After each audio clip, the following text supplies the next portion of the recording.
Feature, ma'am. No. Yes.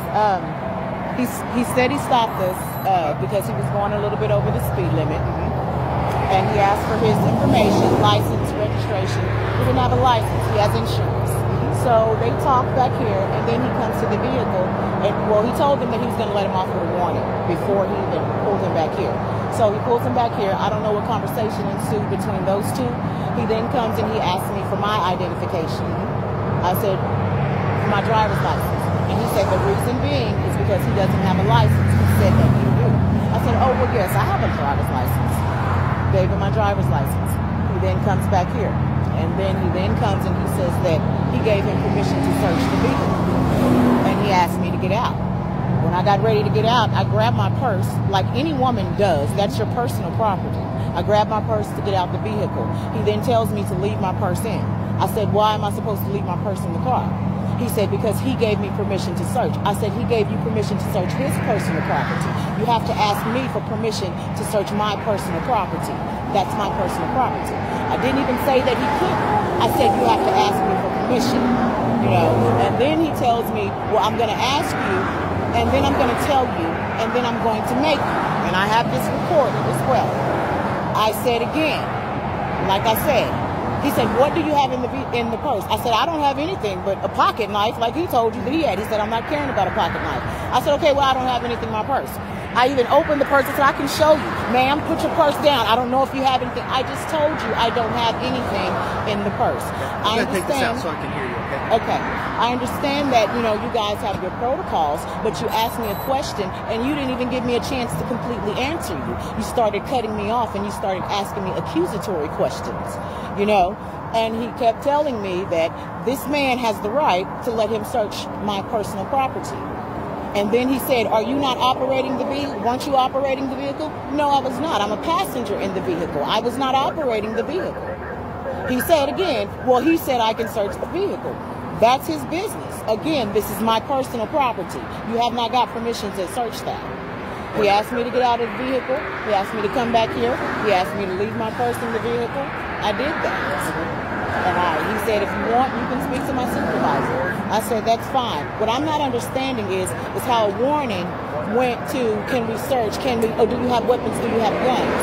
If you said that you were giving us a warning, this man produced you his insurance.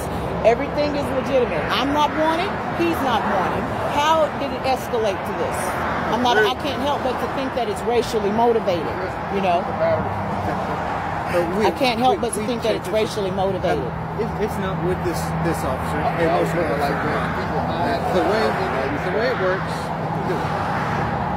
there's a couple of different issues at one time that we're going to address. First, no driver's license. As for your driver's license, that's so he doesn't have to arrest him, can let somebody else drive. Okay, that's a legitimate thing to keep, number one, us from having to do something that's unpleasant for everybody. Okay. Your property, yes, is your property. Okay. He's given him consent, and anytime he says, you know what, I'm removing my consent, that happens. That's perfectly legal for him to do, to say, you know what, I gave you consent, but you know what, I don't want you looking in my glove box. It's perfectly okay for him to do so. Okay. I don't know if he had him fill out the consent form or not, but we're going to address that as well. Okay. As far as your purse is your purse, and it's consent. Okay. Now, if he smelled, for instance, marijuana in the car, I haven't been in the car. I doubt any of that because he asked for consent instead of probable cause. If he had probable cause to search the car for whatever reason, okay, marijuana, whatever, then yes, you leave your purse. He's going to check because it's in the car. If it's consent and it's your purse, he may ask you to leave the purse in the car, number one, because you may have a weapon in it. We don't know. But you can say, I don't want you searching my purse. That's completely your right. We won't search. And that's what I did. And your officer told me that I didn't have that right. Your officer told me because he gave him consent that means that he can search for the vehicle. And that's what I told your officer. Your purse is also your purse, and right. It's consent. If you say no, you can't search he can tell us you can search everywhere except that little black bag in the back seat. Right. Everywhere with that little I'm black aware. Bag in the back seat, okay? I'm aware. And if your purse is in there and it's your purse, he's going to consent that's your purse. Right. We would ask you, it's reasonable to believe, I'm sure you agree, that there could be something in that purse we don't know about, that you could leave it in there while you stepped out for him to search the vehicle, as long as he doesn't search the purse, as long as that's what you asked, correct? Does that make sense to you?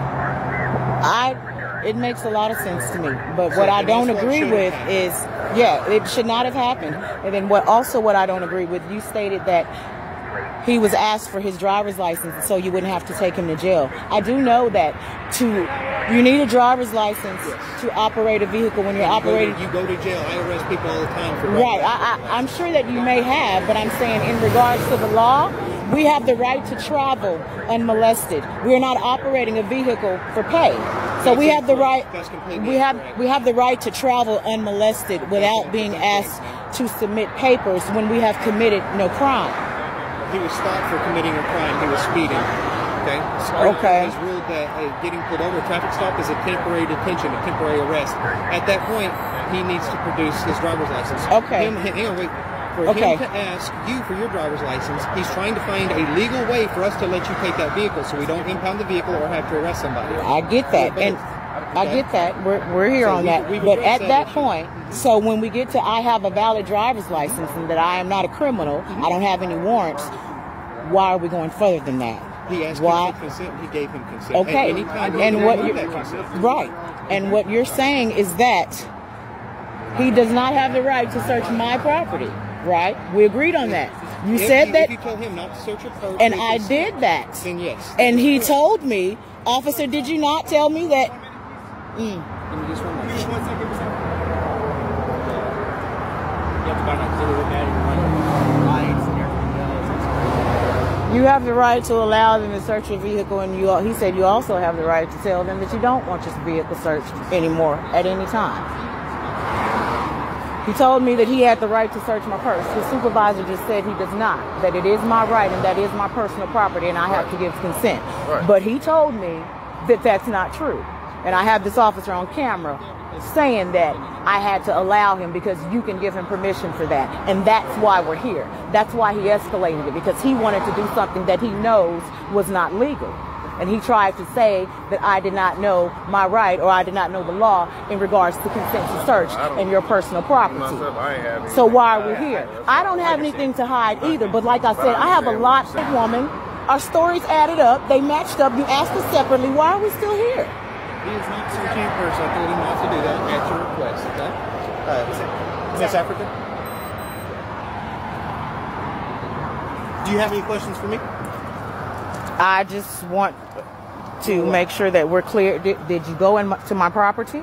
Weren't you recording me the whole time? No, I'm saying I wasn't recording you the whole time because I was standing back there talking to your supervisor while you were conducting the search that he gave you consent to. Right.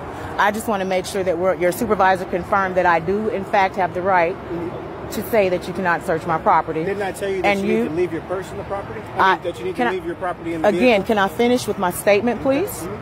You're just long-winded, so let's... Oh, now you're in a hurry. No. I want you to get your point across. Okay, well, if you keep cutting... Well, apparently I need to because your supervisor knows no one searched about... Your purse? Your supervisor... I told you to leave your purse in the vehicle because I did not know if there was... Sir, I have it on camera. You can try to spin it the way you want. You give him permission to search your purse? Yes. I do not. Okay. No. You can have a seat in your vehicle. Thank you. Okay.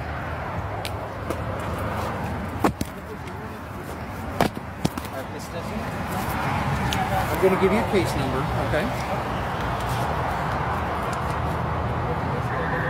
Can I get a case number, please? Published author is what I am. Published author.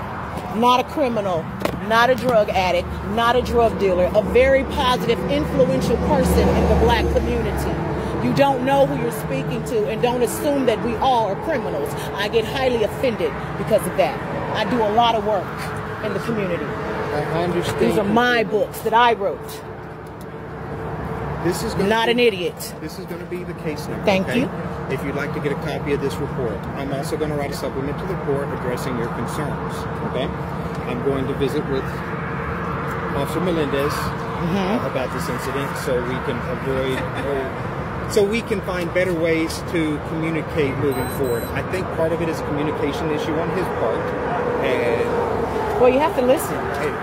Sometimes he has to listen.